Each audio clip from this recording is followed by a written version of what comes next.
बाबा साहब कह रहे हैं ना, तो भारी भरकम लग रहा है, भारी भरकम लग रहा है। लोकतंत्रात्मक गणराज्य, लोकतंत्रात्मक गणराज्य, लोकतंत्र भी कह रहे हैं बाबा साहब और गणराज्य भी कह रहे हैं। ज्यादातर लोगों को दोनों का मीनिंग एक ही लगता है, एक ही लगता है, लेकिन बाबा साहब कह रहे हैं लोकतंत्रात्मक गणराज्य बनाने के लिए इसके नागरिकों को सामाजिक और राजनैतिक न्याय, सामाजिक आर्थिक और राजनैतिक न्याय, हमको वोट का अधिकार दिए। और उसके बाद कह रहे हैं सामाजिक आर्थिक और लोक और राजनैतिक न्याय। जब राजनैतिक न्याय की बात कर रहे हैं बहन जी, तो इसको समझो आप। राजनैतिक न्याय का मतलब, अगर आप प्रधानी का चुनाव लड़ना चाहो तो भले कोई पार्टी आपको टिकट ना दे, आप निर्दलीय चुनाव कंटेस्ट कर सकते। ये न्याय की बात बाबा साहब संविधान के प्रस्तावना और भारत के संविधान में हमको कह के जा रहे हैं। वो कह रहे हैं सामाजिक आर्थिक, सामाजिक का मतलब बगल में बैठा व्यक्ति आपकी जाति नहीं पूछ सकता, बगल में बैठा व्यक्ति आपका धर्म नहीं पूछ सकता, आपके साथ भेदभाव नहीं कर सकता। आर्थिक न्याय की बात कर रहे हैं बाबा साहब कि आप चाहे तो जूता चप्पल की दुकान खोल सकते हो, आप चाहे तो फर्नीचर का दुकान खोल सकते हो, चाहो तो इलेक्ट्रॉनिक का दुकान खोल सकते हो, परचून का दुकान खोल सकते हो, पान का दुकान खोल सकते हो, आपको कोई रोक नहीं सकता।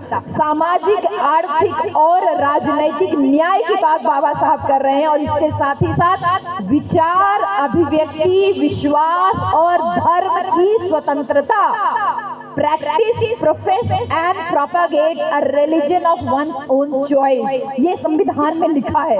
बाबा साहब कह रहे हैं आप जिसको चाहो उसको मान सकते हो, आप अल्लाह को मानो तो सजदा कर सकते हो, आप भगवान को मानो मंदिर में घंटा बजा सकते हो, आप भगवान बुद्ध को मानो तो बौद्ध विहार में जाके पूजा उपासना कर सकते हो, आपको अभिव्यक्ति की स्वतंत्रता है। तभी रात के 10 बजे इस कौंडली के अंबेडकर पार्क में हम लोग माइक लगा के इतना शानदार कार्यक्रम आयोजित कर पा रहे हैं। ये अभिव्यक्ति की स्वतंत्रता बाबा साहब प्रियम्बल में आपको हमको दे के गए। बहन जी रात ज्यादा हो गई है, हमें भी जाना है, आप सब लोगों को जाना है। हम तो डबल ट्रेवल करके आए हैं, हम दिल्ली आए, दिल्ली से रुड़की गए, रुड़की से फिर वापस दिल्ली आए, अब हमको दिल्ली से वापस लखनऊ जाना है और लखनऊ से कल हमारा अम्बेडकर नगर में प्रोग्राम है, अम्बेडकर नगर, और फिर रात में अम्बेडकर नगर से निकल के परसों सिद्धार्थ नगर। हम 28 तारीख को बनारस पहुंच पाएंगे।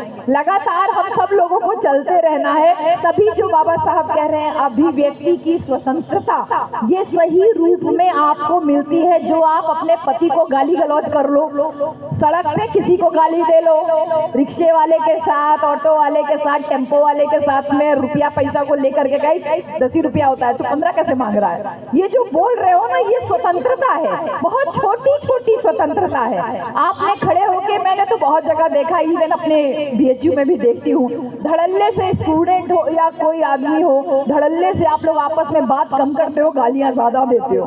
अभिव्यक्ति की स्वतंत्रता का सबसे ज्यादा अगर फायदा किसी ने उठाया तो पुरुषों ने उठाया है। दे माँ बहन की ऐसे दे दे के बातें करते हैं जैसे लगता है कि माँ बहन के अलावा इनके पास कोई सब्जेक्ट ही नहीं है। ये भी आपको अभिव्यक्ति की स्वतंत्रता की वजह से ही, अरे वाह बहुत अच्छी बात है, मैं भी बैठ जाऊंगी। स्वतंत्रता हमको बाबा साहब प्रियम्बल में देखे जा रहे हैं। और उसके बाद कह रहे हैं अवसर की समता प्राप्त करने के लिए, अवसर, अवसर, ये वही अवसर है जिसकी बात बाबा साहब हमको प्रियम्बल में भी कर रहे हैं और संविधान में भी देखे गए हैं। अवसर की समता, अवसर की समानता, ये कौन सा अवसर है? अवसर है आपको बराबरी पे लाने का, अवसर है अपने पसंद का प्रोफेशन चुनने का, अवसर दिया आपको अपनी पसंद का सब्जेक्ट पढ़ने के लिए, अवसर दिया आपको अपने पसंद के व्यक्ति से शादी करने के लिए, अवसर दिया बाबा साहब ने आपको अपनी पसंद का भोजन कराने के लिए। अवसर की समता आपको आपकी योग्यता के आधार पर नौकरी की, आपको अवसर की समता मिलेगी, समानता मिलेगी, यानी जो कट ऑफ बनाया जाएगा वो कट ऑफ सबके लिए बराबर होगा। अवसर की समता देने के लिए SC ST को 5% की छूट दी जाएगी, जिससे आप मुख्य धारा में आके जाओ। ये आज के दिन भारत के संविधान को जब बाबा साहब ने लिख के कंप्लीट किया, तब बाबा साहब ने ये कहा कि मैं सब कुछ तो देके जा रहा हूँ, लेकिन फिर भी अगर सामाजिक, आर्थिक और शैक्षिक रूप से गैर बराबरी समाज में रहेगी, तो जिन लोगों ने इस लोकतंत्र को इतनी मेहनत से, इतनी मुश्किलों से यहाँ तक लेके आए हैं, इस भारत देश के संविधान को, इस लोकतंत्र को खड़ा किया है, इस ढांचे को गिराने में उनको देरी नहीं लगेगी। खुद ही चेतावनी दे रहे हैं बाबा साहब। चेतावनी अभी से नहीं दे रहे, 1949 आज के दिन नहीं दी बाबा साहब ने। 1946 में पहली बार बाबा साहब ने ये चेतावनी दी थी कि मैं अपने हिंदू मित्रों से ये साफ साफ कह देना चाहता हूँ। कितनी सफाई से बाबा साहब बोलते थे। आज तो हम लोग थोड़ी सी बात पे बहुत अग्रेसिव हो जाते हैं, लेकिन कितना विरोध हो रहा था बाबा साहब का कि अल्लाह के नाम से शुरू करो, भगवान के नाम से शुरू करो, ईश्वर के नाम से शुरू करो। बाबा साहब का भारत के लोगों के नाम से शुरू होगा। फिर आगे विरोध हो रहा है, आरक्षण नहीं दिया जाना चाहिए, ये नहीं देना। बाबा साहब ने कहा अवसर की समता है, सबको मिलना चाहिए और मैं व्यवस्था करूंगा। बोले औरतों को अधिकार नहीं मिलना चाहिए, बाबा साहब ने हिंदू कोड बिल लिख के तैयार किया। बोले इस्तीफा दे दूंगा, लेकिन मैं औरतों को अधिकार दे करके रहूंगा। बार बार विरोध झेल रहे हैं, बार बार विरोध झेल रहे हैं, और विरोध झेल करके वो उन लोगों को चेतावनी दे रहे हैं कि मैं अपने हिंदू मित्रों से, मित्र भी कह रहे हैं और हिंदू भी बोल रहे हैं, वो इसलिए कह रहे हैं क्योंकि हिंदू का मतलब ऊंच नीच, गैर बराबरी पे आधारित व्यवस्था, और साथ में मित्र इसलिए बोल रहे हैं कि शायद किसी दिन तुम्हारे मन में बुद्ध की बात पहुंच जाए और तुम हमको बराबर मानने लगो। तो ये वो मित्रों वाला मित्रों नहीं है, ये हिंदू मित्रों वाला मित्रों है, वो मित्रों वाला नहीं है। हाँ, थोड़ी सी तकलीफ होगी तो बैठ जाऊं। बाबा साहब कह रहे हैं मैं अपने हिंदू मित्रों से कह देना चाहता हूँ, चेतावनी दे रहे हैं कि आप लोग जो ये लोकतंत्र बन के तैयार हुआ है, अगर आपने समाज के बहुसंख्यक लोगों का यानी SC ST OBC और माइनॉरिटी के हितों की आपने अनदेखी की, उनको सरकारी कोष पे बराबर का हक है। मैं किसी भीख में जिंदा नहीं हूँ, किसी की खैरात में जिंदा नहीं हूँ। ये बाबा साहब स्वयं कह रहे हैं कि मैं किसी की भीख में जिंदा नहीं हूँ, मेरे समाज के लोग भी किसी की भीख पे जिंदा नहीं है। सरकारी कोष पे, सरकारी खजाने पे उनका बराबर का हक है। अगर उनके हक की अनदेखी की गई तो वे खून बहाने से भी नहीं पीछे हटेंगे। ये चेतावनी दे रहे हैं बाबा साहब। ताली पे थोड़ा कंट्रोल रख करके बात को जानिएगा। बाबा साहब कह रहे हैं ये तथाकथित ऊंची जाति के लोग अपना प्रभुत्व बनाए रखने के लिए झूठ बोलते हैं, आपको सामाजिक और शैक्षिक रूप से पीछे रखने के लिए षड्यंत्र करते हैं। देखिए बाबा साहब सामाजिक और शैक्षिक बात कर रहे हैं, और बाबा साहब चेतावनी में भी वही बात कर रहे हैं कि आपको सामाजिक और शैक्षिक रूप से पीछे रखने के लिए ये साम दाम दंड भेद की नीति अपनाते हैं, और यही रणनीति ये मुसलमानों के साथ में यानी अल्पसंख्यकों के साथ में भी अपनाते हैं कि उनका भी सामाजिक उत्थान और शैक्षिक उत्थान नहीं होना चाहिए। बहन जी, एकलव्य की कहानी तो आपने सुनी, लेकिन आधुनिक एकलव्यों की कहानी, आधुनिक द्रोणाचार्यों की कहानी महात्मा ज्योतिबा फूले ने हमको बताई। उन्होंने कहा कि आपका बच्चा आज पढ़ जाएगा, नौकरी के लिए जाएगा, रिटर्न तो क्वालिफाई कर लेगा, लेकिन इंटरव्यू के समय कलम कसाई लोग बैठे हैं। ज्योतिबा फूले वर्ड इस्तेमाल कर रहे हैं, कलम कसाई। आपका बच्चा पढ़ के मेरिट में आ गया, आपका बच्चा रिटर्न क्वालिफाई करके पहुंच गया, लेकिन इंटरव्यू में उसको 20 में से 5 नंबर देके उसका मेरिट लो कर दिया जाएगा, उसको कंपटीशन से बाहर कर दिया जाएगा। महात्मा ज्योतिबा फूले कह रहे हैं इन कलम कसाइयों से हमें सावधान रहने की जरूरत है। ये कलम कसाई आज भी मौजूद है, और बाद में जब बाबा साहब कह रहे हैं तो कह रहे हैं तुमको शिक्षा से वंचित रखने के लिए ये सब प्रयास करेंगे, सभी तरीके का प्रयास करेंगे। और उसके साथ में ये भी कह रहे हैं कि शासक वर्ग अपना प्रभुत्व बनाए रखने के लिए झूठ बोलता है, झूठ पे आधारित इनकी सत्ता है। अगर इनके झूठ का पर्दाफाश कर दीजिए तो इनकी झूठ पे आधारित सत्ता भर भरा के गिर जाएगी। जैसे जैसे कि लोगों ने कहा 15-15 लाख आएंगे आपकी जेब में, आपके खाते में। जनता ने खूब झोली भर भर के वोट दिया और उसके बाद थोड़े ही दिन बाद ये पता चला कि 15 लाख तो चुनावी जुमला हुआ करते हैं और फिर जनता ठगी की ठगी रह गई। लेकिन जब तक जनता चेतती तब तक बहुत देर हो चुकी थी।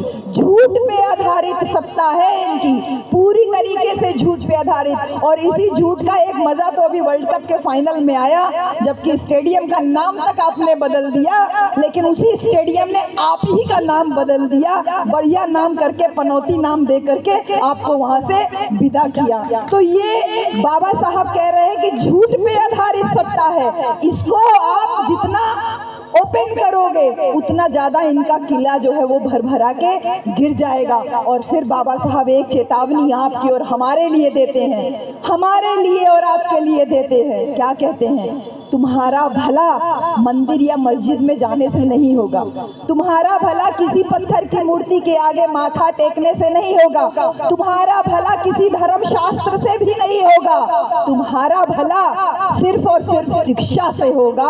और शिक्षा से होकर के जो रास्ता आगे जाएगा वो तुमको उन्नति की तरफ लेकर के जाएगा। तो बाबा साहब पूरे जीवन जो संघर्ष किया, खुद को शिक्षित किया और फिर उस शिक्षा को बुद्ध के संदेश की तरह हमारे बहुजन समाज में अपने भाइयों की तरफ उसको बढ़ाया, उसको उस मैसेज को आगे दिया कि आप लोग भी अपने खुद को भी शिक्षित करिए, अपने बच्चों को भी शिक्षित कीजिए। और जिस तरीके से बुद्ध का धम्म ज्ञान तो मिला बोध गया में, लेकिन उसका प्रचार प्रसार सारनाथ से हुआ, उसी प्रकार बाबा साहब कोलंबिया यूनिवर्सिटी और तमाम विदेशी यूनिवर्सिटी से जो डिग्री लेकर के आए उसको संविधान के माध्यम से आपको और हमको विस्तारित करने का कार्य किया। और वो मूर्ति जिसपे अभी हम माला चढ़ा के आए, वो खड़ी है मूर्ति, सूट बूट जैसे मेरे भाई लोग पहन के खड़े हैं, वही बाबा साहब का प्रतिबिंब। तभी मैं कह रही थी ना, वो डिसिप्लिन मुझे आज देखने को मिला, मुझे बहुत खुशी होती है आप लोगों को आज देख देख करके, बार बार दिल गदगद हो जा रहा है। एक बराबर ड्रेस में देख के, व्हाइट पैंट और ब्लू कोट और साथ में ब्लू टाई,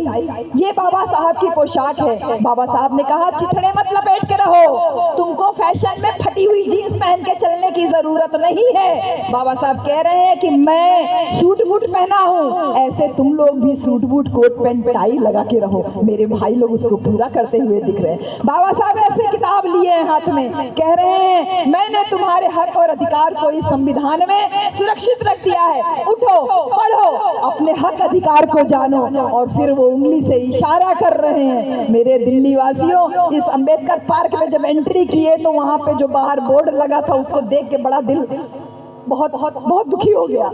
सीधी सीधी बात का आप देख लीजिएगा जब आप जाइएगा, शायद आपकी नजर नहीं पड़ी होगी क्योंकि आपकी नजर रोज पड़ती है, लेकिन हमारी नजर आते ही समय पड़ी, दिल दुखी हो गया। बाबा साहब की उंगली इशारा कर रही है कि तुम्हारे दुखों की मुक्ति का रास्ता संसद से होके जाता है, उठो, उठ करके संसद के ऊपर कब्जा करो। वो उंगली तो इशारा कर रही है कि संसद के ऊपर कब्जा करो, लेकिन देखिए मनवादी लोगों को कितना टेंशन है इस उंगली से, इस इशारे से कितना टेंशन है। उंगली इशारा कर रही है संसद पे कब्जा करो, लेकिन लगता है मनवादियों के पिछवाड़े वो उंगली करती रहती है, इसीलिए वो बार बार उनका उंगली तोड़ देते हैं, उनका हाथ तोड़ देते हैं, उनका चश्मा तोड़ देते हैं। और जब जब बाबा साहब की मूर्ति टूटती है मुझे बहुत खुशी मिलती है। खुशी इसलिए मिलती है कि तुम कितनी बार मूर्तियां तोड़ोगे, हम नई मूर्ति लगा देंगे, लेकिन जिस व्यक्ति ने तुम्हें जीते जी डरा के रखा, मरने के बाद उसकी मूर्ति भी तुमको डराती है और तुम अपने डर पे काबू करने के लिए उसकी मूर्ति तोड़ते हो।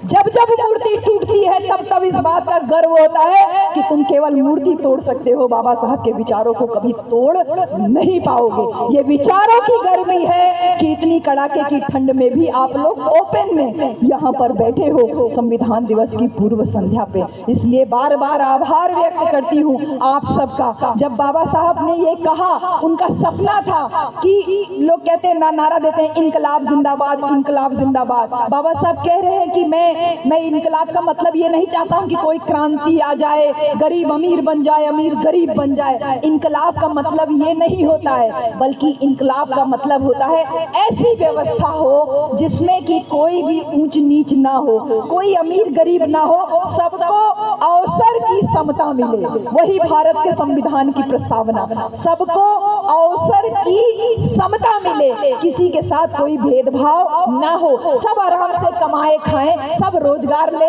शिक्षित हो। वही बेगमपुरा की संकल्पना जो संत शिरोमणि गुरु रविदास महाराज की थी।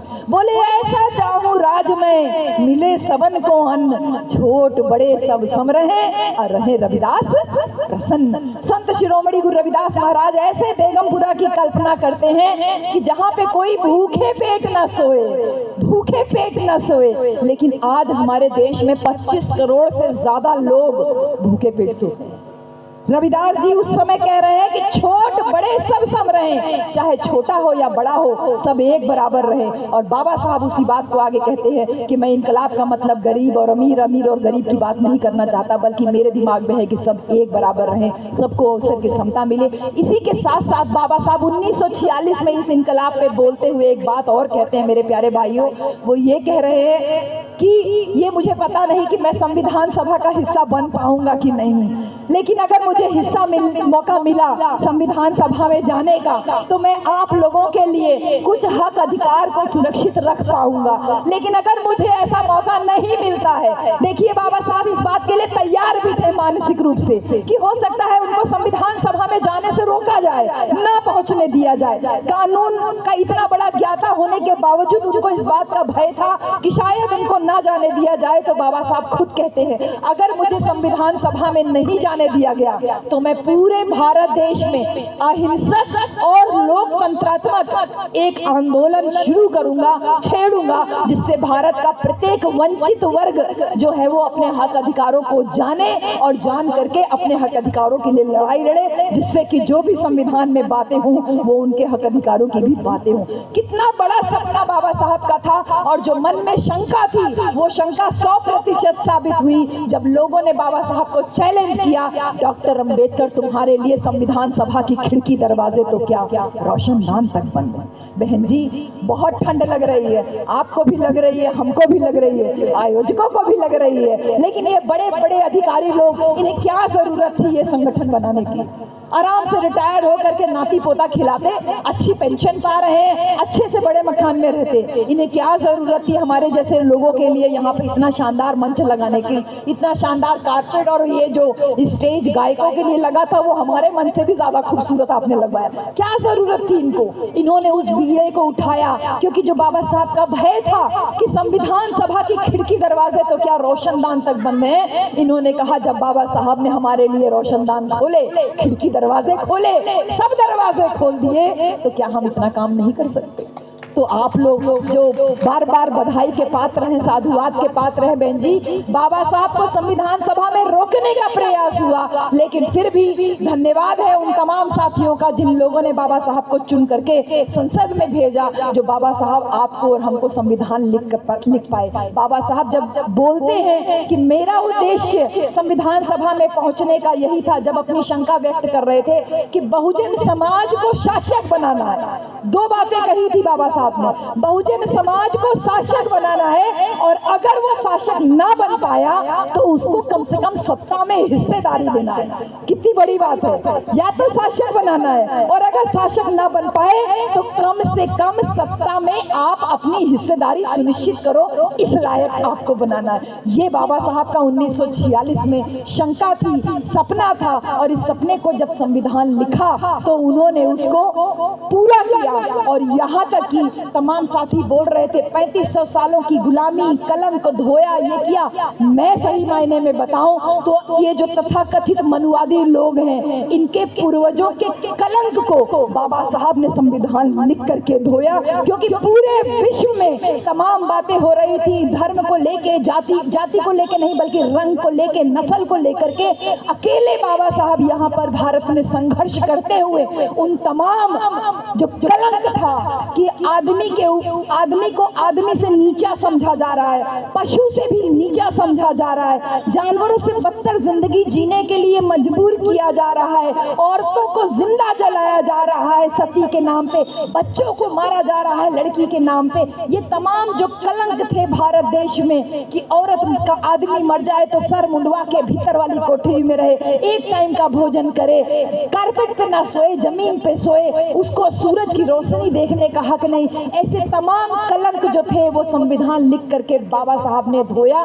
और आज विडंबना देखिए कि जिनके पूर्वजों में औकात नहीं थी, हैसियत नहीं थी संविधान लिखने की, उनकी नालायक औलादें संविधान को बदलने की बात करती है। अरे इतनी औकात थी तुम्हारे अंदर तो थे तो तुम्हारे पुरखे बड़ी बड़ी यूनिवर्सिटियों से वो भी तो पढ़ करके आए थे, क्यों नहीं उनके अंदर इतना दम था कि संविधान लिख देते? हमारे बाबा साहब के अंदर दम था, हमारे बाबा साहब के अंदर दम था, तभी नेहरू जी गए थे लंदन में बोलने के लिए चर्चिल के पास कि भैया हमारा संविधान लिख दीजिए। उन्होंने कहा जब तुम्हारे देश में डॉक्टर अंबेडकर जैसा ज्ञानी व्यक्ति है तो तुम मेरे पास क्या करने आए हो, जाओ जाकर के संविधान उसी से लिखवाओ।